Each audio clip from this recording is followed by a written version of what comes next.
আসসালামু আলাইকুম রহমতুল্লাহি অবরকাতুহ। সম্মানিত দর্শক, মার্কিন প্রেসিডেন্ট ডোনাল্ড ট্রাম্প ক্ষমতা লাভের পর আওয়ামী লীগের যে সকল নেতা এবং কর্মী দেশে দেশের বাইরে পালিয়ে রয়েছেন, আত্মগোপনে রয়েছেন বা নিরাপদ জায়গাতে রয়েছেন কৌশলগত কারণে অথবা ভয়ে, তাদের সকলের মধ্যে রীতিমতো খুশির বন্যা বয়ে যাচ্ছে। এই খুশির নেপথ্যে রাজনৈতিক কারণ রয়েছে, কূটনৈতিক কারণ রয়েছে, আর নিজেদের যে দুর্ভোগ দুর্দশার কারণে তাদের মস্তিষ্কে যে সকল কল্পনা তৈরি হয়েছে, যেটিকে আমরা ইলিউশন বলি, সেই কারণেও হচ্ছে। এখন আমরা বাংলাদেশে যারা আছি, তারা কি এই আওয়ামী লীগের খুশির বন্যা, এই বন্যাকে কগনিজেন্সে নেব কিনা? অবশ্যই খুশির এই বন্যাকে কগনিজেন্সে নিতে হবে। এবং আমরা যদি এই বিষয়গুলোকে তাচ্ছিল্য করি, তাহলে আমাদের অনেক সম্ভাবনা নষ্ট হয়ে যাবে। এবং আওয়ামী লীগ যেটি কখনো করার জন্য কল্পনাও করছে না অনাগত দিনে, আমরা সেই সুযোগগুলো তাদেরকে করে দেব। মূল ব্যাপার হলো, আপনার যদি একটা মনস্তাত্ত্বিক বিষয়ে প্রস্তুতি থাকে যে আপনার প্রতিপক্ষ কি করতে পারে। যেমন ধরুন, একটি গোখরা সাপ, তাকে দেখা মাত্র আপনার এবং আমার হৃদকম্পন বন্ধ হয়ে যায়।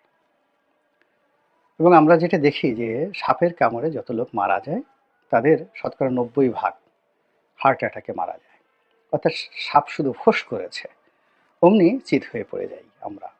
কিন্তু আবার সাপ দংশন করে, ধরুন 10 ভাগ সাপ দংশন করে, এর মধ্যেও দেখা গেল যে দ্বিতীয় দফায় হার্ট অ্যাটাক হয় 90 ভাগ।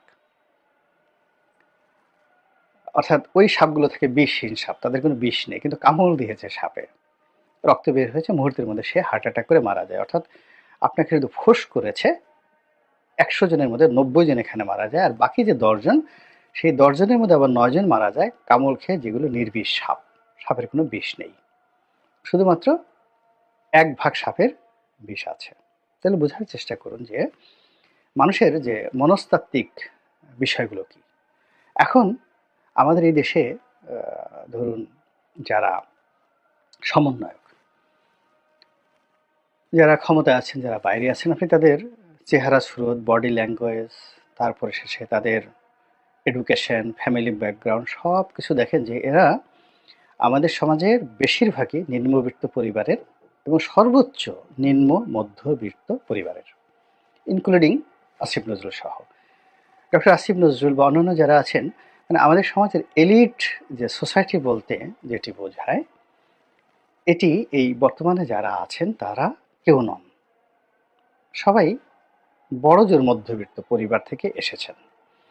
ডক্টর মোহাম্মদ ইউনূস ধনী হয়েছেন, কিন্তু তার যে জীবনের যে শুরুটা, তার বাবা, তার দাদা, আপনি সেখানে দেখবেন যে অন্য যে পরিবারগুলো যারা পারিবারিক আভিজাত্য ক্লেম করে, আমার বাবা অমুক, আমার দাদা অমুক, ঠিক সেই জায়গাটায় এই বর্তমানে কেউ নেই। কিন্তু পুরো দেশটা কিন্তু তারা চালাচ্ছে। আর ঠিক আগস্ট মাসের আগে ডক্টর মোহাম্মদ ইউনূস যদি কোনো একজন শক্তিশালী মন্ত্রী, সংসদ সদস্য, এমনকি ডক্টর মোহাম্মদ ইউনূসকে যদি major general Ziaul Hasan phone করতেন, ডিজিএফআই এর কোনো কর্নেল ফোন করতেন, মুহূর্তের মধ্যে গ্রামীণ ব্যাংক ভবন কিংবা গ্রামীণ সেন্টার যেটা রয়েছে সেটা, বা ওনার যে জায়গাগুলো রয়েছে সেখানে কান্নার রোল পড়ে যেত। এর কারণটা হলো কি, মানুষ তো একই, কিন্তু ওই সময় তার আত্মবিশ্বাসটা ছিল না। আবার এখন দেখুন, ডক্টর ইউনূস তো দূরের কথা, আপনি উপদেষ্টাদের কথা বাদ দেন, সামান্য যারা একেবারে সমন্বয়কদের সমন্বয়ক, মানে সমন্বয়কও নন, এখন অনেকে সমন্বয়ক হয়ে গেছেন, তারা বড় বড় মন্ত্রী, এমপি, আওয়ামী লীগের সাবেক, তাদের বাড়িঘর তল্লাশি করছেন, ডলার কয়টা আছে, পিস্তল কয়টা আছে, সে লোক অসুস্থ কিনা, একজন বাসায় গেল, দেখা গেল যে তিনি পঙ্গু হয়ে শুয়ে আছেন, তো সে কি পঙ্গু না যাকে বলা হয় ভান করছেন, এটা দেখার জন্য হয়তো তাকে একটা ধাক্কা দিল, তারপরে শেষে অনেক লোক পার্কিনসে ভুগছেন, অনেক রোগী আওয়ামী লীগের। তো সেটা তারা ডাক্তার হিসেবে তদারক করছে। তো এই যে তাদের যে কর্মকাণ্ড, এটাকে আপনি কি বলবেন? শুধুমাত্র কনফিডেন্স যে তারা এখন ক্ষমতাধর।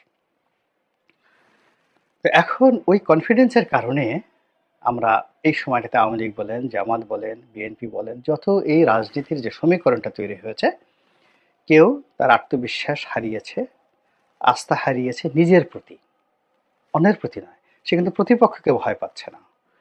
এখানে বিএনপি জামাতকে ভয় পাচ্ছে। এখানে জামাতের কোনো গুরুত্বই নেই বিএনপির কাছে। মূলত বিএনপির যে নিজেদের যে আস্থা, সে আস্থার জায়গাতে সে মনে করছে আমি এমন কিছু করছি লোকজন আমাকে পছন্দ করছে না, এমন কিছু করছে জামাত যেটা জামাত আমার চেয়ে এগিয়ে যাচ্ছে। আবার জামাত মনে করছে যে তারা বিএনপির বিরুদ্ধে কথা বলছে এই কারণে যে তারা মনে করছে যে বিএনপির এমন কিছু আছে যেটা জামাতের নেই। তো মূলত আমাদের ক্ষেত্রে যে সমস্যাটা হয় নিজের মধ্য থেকে, অর্থাৎ আমরা নিজে আত্মবিশ্বাস হারিয়ে ফেলি। আর যে সফলতাটা আসে সেটা হলো আমরা যখন সেই আত্মবিশ্বাসটা পেয়ে যাই, এবং সেই আত্মবিশ্বাসের ফলে যে পরিবেশ পরিস্থিতি তৈরি হয় সেই পরিবেশ পরিস্থিতির কারণেই যুদ্ধের জয় পরাজয় নির্ধারিত হয়। তো কাজেই আওয়ামী লীগের ৩৫% লোক তারা যে কোনোভাবেই যদি আত্মবিশ্বাস ফিরে পায়, তাদের মধ্যে যদি আনন্দ দেখা যায়, উল্লাস দেখা যায়, এই বিশাল জনশক্তি যদি কোনো মতে রাস্তায় নেমে আসে, কথা বলে, আপনি তার সামনে দাঁড়াতে পারবেন না। আবার এই বিশাল শক্তি কেন, তার চেয়ে বড় শক্তিকে যদি আপনি মোরালি, মেন্টালি, অর্থাৎ নৈতিকভাবে, মানসিকভাবে পর্যদস্ত করতে পারেন, তাদের মধ্যে একটা ভয় ছড়িয়ে দিতে পারেন, তাহলে আপনি কোনো রকম ব্যারিকেড তৈরি করার দরকার নাই, কোনো কারাগার তৈরি করার দরকার নাই, কোনো বন্দুক বোমাগুলি কোনো কিছু দরকার নেই।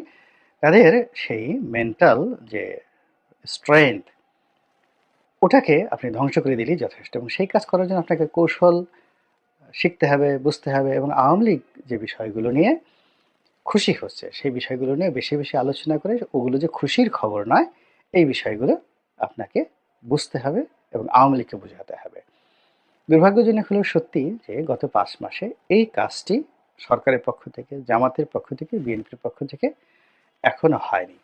বরং আমরা যেটা করছি সেটা হলো আওয়ামী লীগ আমাদের এই কর্মকাণ্ড দেখে তারা খুশিতে, মানে যাকে বলা হয় গড় শুরু করেছে। তারপরে সেটা খুশিতে তারা গড়াগড়ি দিচ্ছে, আনন্দে তারা সেই উল্লাস নৃত্য করছে। শেখ হাসিনা টুস করে ঢুকে পড়বে, বিশাল খবর আমাদের দেশে। তিনি বাংলাদেশে হরতাল ডাকার কথা বলছেন, বিশাল খবর আমাদের দেশে। তিনি তার নেতাকর্মীদের প্রস্তুত থাকার নির্দেশ দিচ্ছেন, এর চেয়ে আর বড় খবর হতে পারে না। এমনকি বাহাউদ্দিন নাসিম, জাহাঙ্গীর কবির নানক, কিংবা সাবেক স্বরাষ্ট্রমন্ত্রী আসাদুজ্জামান খান কামাল, খালিদ মাহমুদ চৌধুরী, তারপরে সেই নিঝুম মজুমদার, ওনাদের যে সকল সোশ্যাল মিডিয়াতে যারা কাজ করতেন, নিঝুম মজুমদার, আরিফ জেতিক, তারপর ধরুন সুলতানা রহমান, সাংবাদিক সুলতানা রহমান, ইন্ডিপেন্ডেন্ট একসময় ছিলেন। এরপরে ধরুন সেই নবনীতা চৌধুরী, তারা যে কথাগুলোই বলছেন সেই কথাগুলো নিয়ে কিন্তু আমরা আলোচনা করছি এবং শুনছি। এবং এই আগস্ট মাসটার আগে আওয়ামী লীগের অনেক সোশ্যাল মিডিয়ার যারা লোকজন ছিলেন তাদের কথা আমরা শুনতাম না। কেউ আমরা মুফাসিল ইসলামের কথা শুনতাম না, নিঝুম মজুমদারের কথা শুনতাম না, মোহাম্মদ আরাফাতের কথা শুনতাম না, কারোর কথাই আমরা শুনতাম না। তাদের প্রতি আমাদের একটা বিরাগ চলে এসেছিল। কিন্তু এখন আপনি গিয়ে দেখুন যে তাদের যে ভিডিওগুলো সেই হাজার হাজার লাখ লাখ মানুষ তারা দেখছে। হোয়াট ডাজ ইট মিন? এটাকে আপনি নেগলেক্ট করবেন কি করে? কারা দেখছে এই কথাগুলো? অথচ মানে কতগুলো মানুষ যারা শাহবাগের এই ঘটনার পর তারা হারিয়ে গিয়েছিলেন, কেউ তাদেরকে আর স্মরণ করেনি। আরিফ জেবতিক একজন ভালো লেখক, ভালো বক্তা, আওয়ামী ঘরানার, কিন্তু শাহবাগের যে মুভমেন্টটা ছিল সেটার একজন যাকে বলা হয় লাইমলাইটের লিডার। তারপরে অন্যান্য যারা আছেন, আর এক ভদ্রলোক আছেন খুব চমৎকার, তিনি লেখেন এবং বলেন, আমার নামটা মনে আসছে না, সেও শাহবাগের নেতা।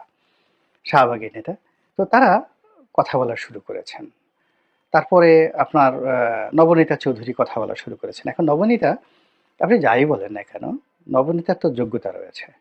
তো নবনীতা যদি কথা বলেন, সামিয়া রহমান যদি কথা বলেন, সামিয়া জামান যদি কথা বলেন, যারা এখন নিরাপদ আশ্রয় আছেন, তাদের অডিয়েন্স আছে, তারা কথা বলতে জানে এবং ওই সমপর্যায়ের বক্তা। ইভেন আপনি দেখেন শারমিন, আমি জানি না ডিবিসি নিউজে ছিল শারমিন, তো তিনিও এখন টকশো হোস্ট করছেন, টকশো হোস্ট করছেন এবং তিনি কথাবার্তা বলছেন। প্রচুর দর্শক, প্রচুর দর্শক। আপনি খালিদের কথা চিন্তা করেন, ডয়েজ ভ্যালিতে যিনি ছিলেন খালিদ, তো তিনি কথা বলছেন এবং তার কথা মানে প্রচুর মানুষ শুনছে।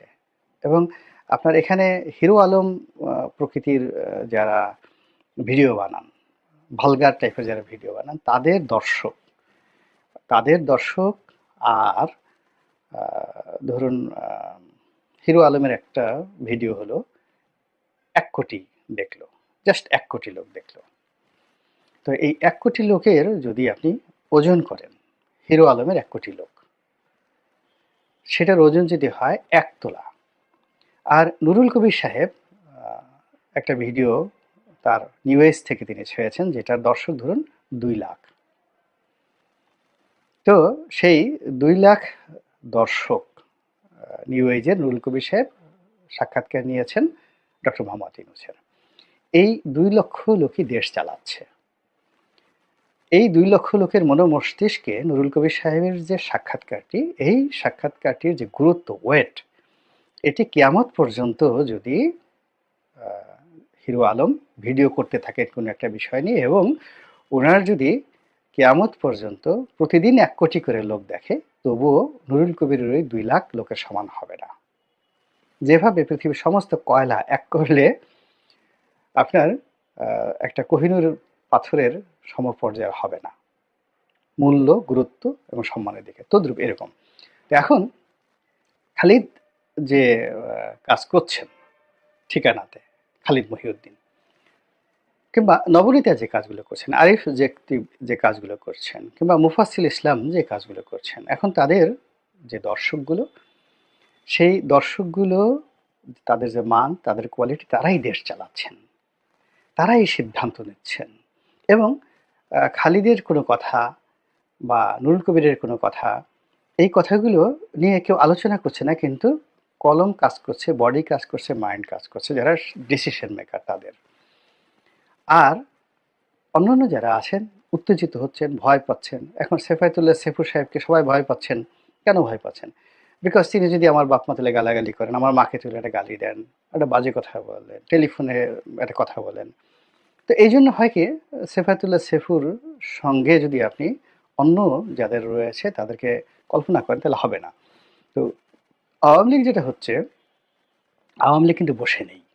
আওয়ামী লীগ বসে নেই, তারা কাজ করছে। আপনি দেখুন তাদের সব লোক দেশের বাইরে যারা আছেন, তারা কিন্তু মুখ খুলছে, কথা বলছে। এবং এখানে একটা বিষয় বুঝতে হবে যে জনপ্রিয়তাটা কি আর জনমতটা কি।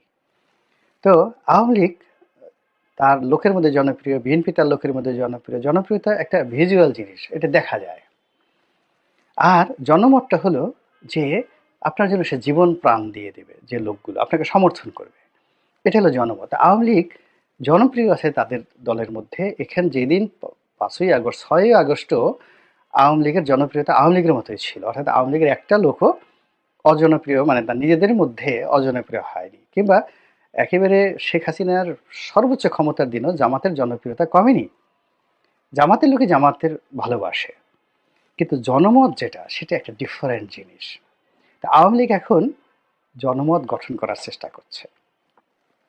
আর সেই জনমত গঠনের যে প্রক্রিয়া, সেই প্রক্রিয়ার মধ্যে যদি তাদের মধ্যে ইন্টিগ্রিটি থাকে, আত্মবিশ্বাস থাকে, খুশি ভাব থাকে, এবং প্রতিপক্ষকে ব্যস্ত রাখার যদি কৌশল তারা অবলম্বন করতে পারে এবং প্রতিপক্ষকে রাগিয়ে দিতে পারে, আওয়ামী লীগ কিন্তু উইন করবে।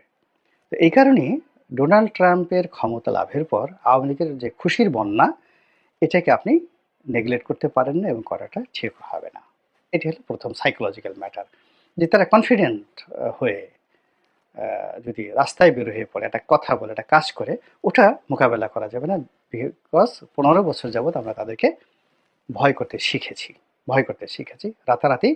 আপনার ধরেন রয়্যাল বেঙ্গল টাইগার শুয়ে আছে, আপনি মনে করলেন একদম মরে গেছে, তা আপনি হাজার খানিক লোক সেটা দেখার জন্য গেলেন, এবং হঠাৎ করে রয়্যাল বেঙ্গল টাইগারের শরীরে প্রাণশক্তি ফিরে এলো। খালি সে যদি নড়া দেয় একটু, জাস্ট ঘাড়টা উঁচু করে একটু জিহ্বাটা বের করে একটু হা করে, আর কিছু করার দরকার নাই। আপনি বোঝার চেষ্টা করুন তো, 1000 লোকের মধ্যে কয়জনের হার্ট অ্যাটাক হবে, কয়জন দৌড় দেওয়ার সুযোগ পাবে, কয়জন চিত হয়ে পড়বে, এবং কয়জন কে কার কলার ধরে ওই বাঘের উপর ফেলে নিজে বাঁচার জন্য পালাবে। This is human psychology. তো এখন ডোনাল্ড ট্রাম্পের এই যে আগমনে যে খুশির বন্যা, সেই খুশির বন্যার যে কারণ